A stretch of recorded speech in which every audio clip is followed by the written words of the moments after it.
आज की इस वीडियो में हम लोग करने वाले हैं 11th क्लास हिंदी का चैप्टर 9 भारत माता के NCERT questions plus extra questions.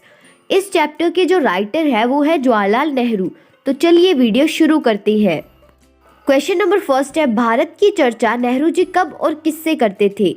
यानी कि जो भारत है उसकी चर्चा जो नेहरू जी है वो कब और किससे किया करते थे वो हमें बताना है।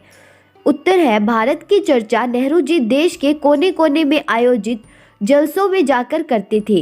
वे किसानों की सभा में भारत की चर्चा अवश्य करते थे। वे किसानों के अपने गांव तक सीमित दृष्टिकोण को विकसित करना चाहते थे।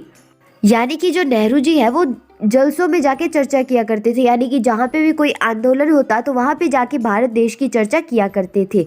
और ये जो वो चर्चा है वो किसानों से किया करते थे और वो किसानों का जो दृष्टिकोण है, जो नज़रिया है, वो भी उसमें क्या है बढ़ोतरी करना चाहते थे कि वो गांव तक अपना जो नज़रिया है वो सीमित ना रखे। क्वेश्चन नंबर सेकंड है, नेहरू जी भारत के सभी किसानों से कौन सा प्रश्न बार बार करते थे? यानी कि जो नेहरू जी है वो किसानों से बार बार कौन सा क्वेश्चन करते थे? और इसका आंसर है, नेहरू जी भारत के सभी किसानों से निम्नलिखित प्रश्न बार बार करते थे। भारत माता की जय नारे का क्या अर्थ है? ये भारत माता कौन है?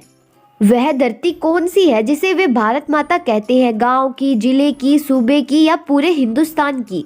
यानी कि जो नेहरू जी है वो बार बार ये 3-4 प्रश्न ही पूछते थे। पहला पूछते थे कि भारत की जय का नारे का क्या मीनिंग है, भारत माता कौन है और वो धरती कौन सी है जिसे वो लोग भारत माता कहते हैं। क्या वो गांव की है, जिले की है, कोई सूबे की है या पूरे के पूरे भारत की है वो धरती जिसे वो भारत माता कहते हैं। क्वेश्चन नंबर 3 है, दुनिया के बारे में किसानों को बताना नेहरू जी के लिए क्यों आसान था?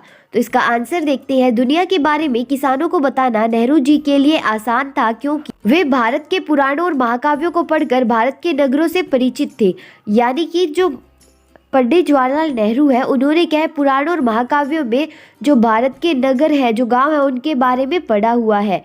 तीर्थ यात्राओं करके देश के चारों कोनों से परिचित हो चुके थे। यानी कि जहाँ पे भी जाते वो तीर्थ यात्रा में तो उन्हें क्या है और जगहों के बारे में भी पता चलता, तो भी उन जगहों से भी वो क्या है परिचित हो चुके थे। उन्हें कुछ पुराने सिपाही मिलते जिन्होंने जंग या धावों में विदेशी नौकरियां की थी।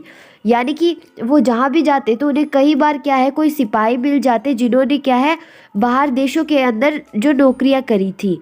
1930 की आर्थिक मंदी के कारण दूसरे मुल्कों के बारे में जानकारी थी। यानी कि जब 1930 में आर्थिक मंदी आई तो उसके कारण भी उन्हें क्या है कई मुल्कों के बारे में जानकारी मिली थी। क्वेश्चन नंबर 4 है, किसान सामान्यतः भारत माता का क्या अर्थ लेते हैं?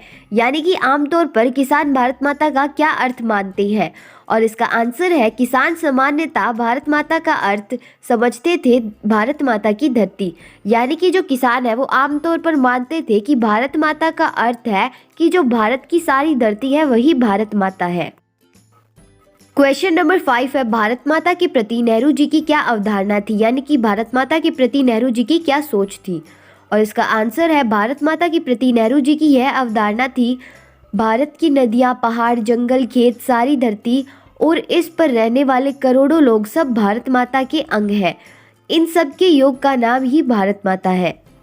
यानी कि नेहरू जी सोचते थे कि जो भारत की नदियाँ, पहाड़, जंगल, खेत और सारी धरती है और जो इस पे रहने वाले लोग हैं वो सभी क्या है भारत माता है। यानी कि जितनी भी इस धरती भारत की धरती के ऊपर सजीव और निर्जीव वस्तुएं हैं वो सारी की सारी भारत माता का ही एक अंग है, एक ही पार्ट है भारत माता का।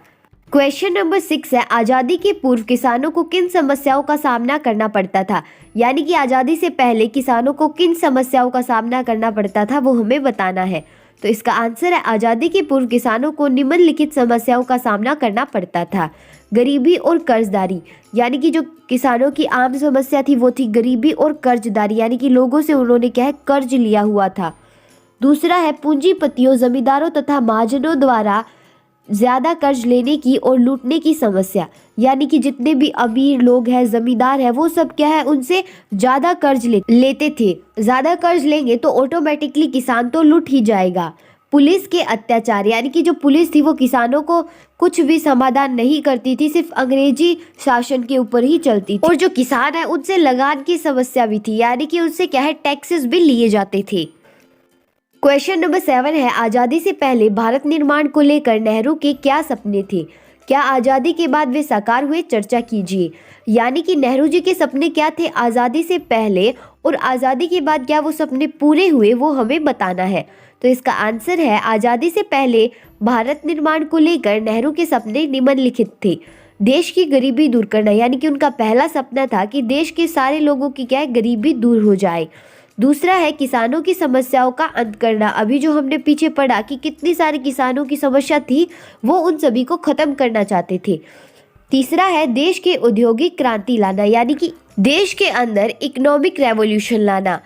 चौथा है भारत की चहुमुखी उन्नति करना, यानी कि भारत की जो उन्नति है वो चारों तरफ से हो। और लास्ट है नेहरू जी की यह सारे सपने साकार तो नहीं हुए, परंतु इनको पूरा करने का प्रयास जारी है। यानी कि नेहरू जी के सपने अभी तक साकार नहीं हुए। हमारे देश में अभी भी गरीबी है, किसानों की समस्या अभी भी है, पर उन सपनों को साकार करने का प्रयास अभी भी हम लोग कर रहे हैं। क्वेश्चन नंबर 8 है नेहरू जी अपने भाषणों में शहरों और गांव में क्या अंतर रखते थे? यानी कि नेहरू जी जब भाषण देते थे तो वो शहरों में थोड़ा अलग भाषण और गांव में थोड़ा अलग भाषण क्यों देते थे? तो इसका उत्तर है नेहरू जी देश भर में भ्रमण कर जन जागरण किया करते थे। यानी कि जो नेहरू जी है पूरे देश भर में घूमकर जो लोग हैं उनको जागरूक किया करते थे। शहरों में वे विकास स्वतंत्रता की चर्चा करते थे, उनकी मूलभूत समस्याओं पर केंद्रित भाषण देते थे, क्योंकि शहरी जनता शिक्षित व जागरूक थी।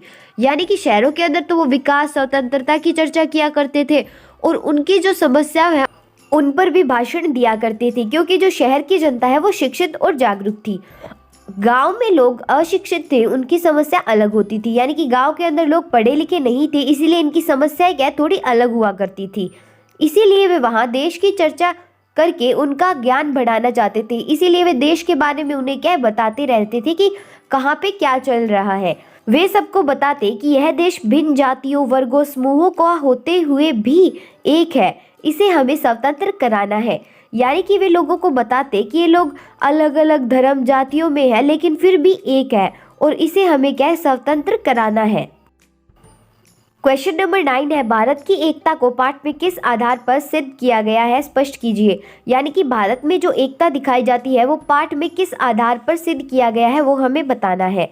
तो इसका आंसर है आज़ादी पाने के लिए लोगों को उनका सीमित क्षेत्र से बाहर लाना बहुत ज़रूरी था। सामान्य ग्रामीण तो अपने गांव, खेत और सूबे से आगे ज़्यादा कुछ जानते ही नहीं थे। यानी कि आज़ादी पाने के लिए लोगों को उनका जो सीमित एरिया है उससे बाहर लाना बहुत ज़्यादा ज़रूरी था। खास तौर पे जो गांव के लोग होते हैं वो सिर्फ खेतों के बारे में ही जानते थे और बहुत कुछ जानना उनका भी बाकी था। अतः पूर्व, पश्चिम, उत्तर, दक्षिण सभी दिशाओं में जाने वाले नेताओं द्वारा यह समझाया गया कि हमारे देश का विस्तार कहाँ तक है और इस विशाल भारत में रहने वाले सभी किसानों की समस्या एक जैसी ही है। यानी कि जो नेता सभी दिशाओं को जानते, नॉर्थ, साउथ, ईस्ट, वेस्ट, तो वो क्या है सभी लोगों को समझाया करते थे कि हमारा देश कहाँ तक सीमित है और कितना बड़ा है। तो और ये भी बताया करते थे कि इस देश में जो सभी किसानों की समस्याएं हैं वो एक तरह की है। अतः एक ही उद्देश्य के लिए हमें एकजुट होकर संघर्ष करना होगा।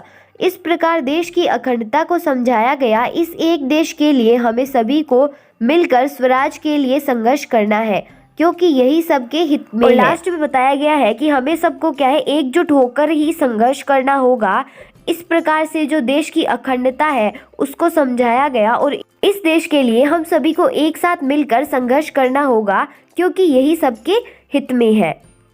So that's it for the today's video guys. मिलते हैं नेक्स्ट वीडियो में। जब तक के लिए चैनल को सब्सक्राइब कर लेना और अगर ये वीडियो पसंद आई हो तो इसे लाइक ज़रूर कर देना और हाँ, मुझे कमेंट करके ज़रूर बताना कि ये वीडियो कैसी लगी।